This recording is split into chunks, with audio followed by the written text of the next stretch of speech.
Hello, one and all, is my review of That Time I Reincarnated as a Slime, Season 2, Episode 5. And I have to say, it really is a testament to how freaking amazing the cast in this series is.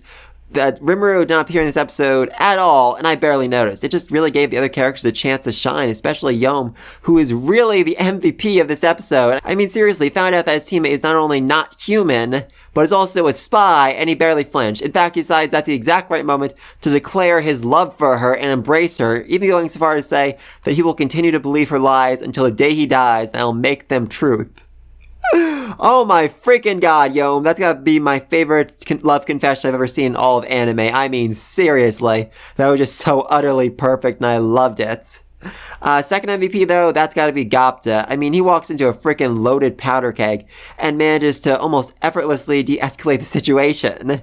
I mean, yes, he believes Gapta 100%. He knows his friend wouldn't do that, but he doesn't try and fight here because he knows, he's been taught by Rimuru, okay, if you try and fight, it will not go well for you. They will not believe you because you are a goblin. So first things first, apologize and then attempt to figure out a way to clear your name moving forward down the road. That's a, exactly right way to handle the situation, and the other worlders just had no idea how to handle the situation because they didn't expect the goblins to behave so perfectly. Oh, I love that. Though the feminist in me is a little bit bothered by the fact that Gapta said that she wasn't hot enough to assault. Really, Gapta? I mean, that was brutal. That was seriously brutal. Though any sympathy I might have had for her definitely went out the window when she attempted to murder everyone around her just for laughing. Seriously, girl, chill. You need to learn how to freaking chill. Thankfully, though, Shuna is even more terrifying than she is, able to completely nullify her bewilder ability almost instantly, and with a smile basically attempt to kick her out of the country. Oh, seriously, do not underestimate Shuna. She is like Hyjin, the same level of Benimaru and Shion. She may not go into battle all that often, but it doesn't mean her powers are any less terrifying. Though unfortunately, she can't really access them right now, given that an anti-magic field and a prison field were set up over Tempest, which basically brought Shion to her knees, and is going to make it very, very hard to fight back against the other worlders, who are just, super creepy. I mean, yes, the girl, she tried to murder everyone for laughing at her, but Shogo, he just went super perverted, basically saying that he was going to turn Shion into his sex slave, because, of course he does.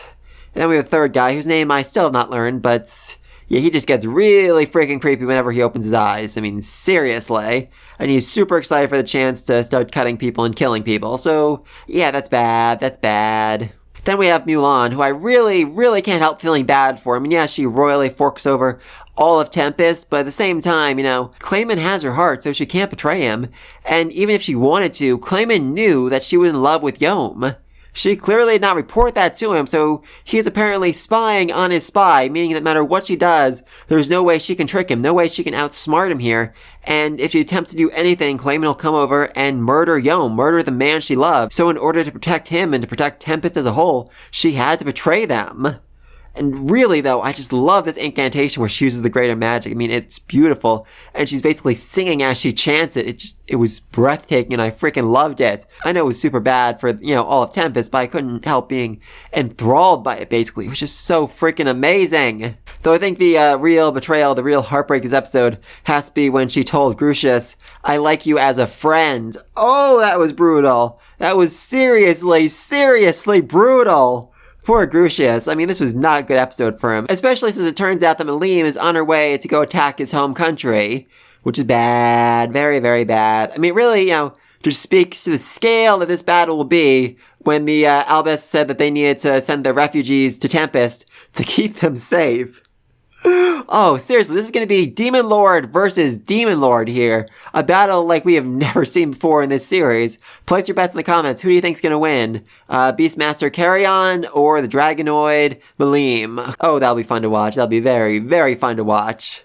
And now that we've reached the end of the episode, the real question is, where the freak is Rimuru? I mean, seriously. They're setting up decorations to welcome back, so he's clearly on his way. I mean, what's going on? Where is he right now? Rimuru, we need you! And I would just really love to see Rimuru fighting the other worlders. I mean, seriously. I can't imagine they'd be all that much of a threat to him. I mean, Shion was basically kicking Shoga's butt without her sword, holding back Rimuru's whole rule of don't kill humans thing. I can't imagine Rimuru would take more than 2 seconds to kick his butt. Then there's the girl who can control people with her voice. I feel like if Rimuru, just covers his ears, he can take her out no problem. Third guy, I really should learn his name. He has his eyes closed, his ability is Sever and Magic Eye. So maybe a little bit harder fight for Rimuru, but I really can't imagine he'd have any trouble taking him out as well. But let me think all this down below. Who would win the fight? Rimuru, where the three other worlds working together?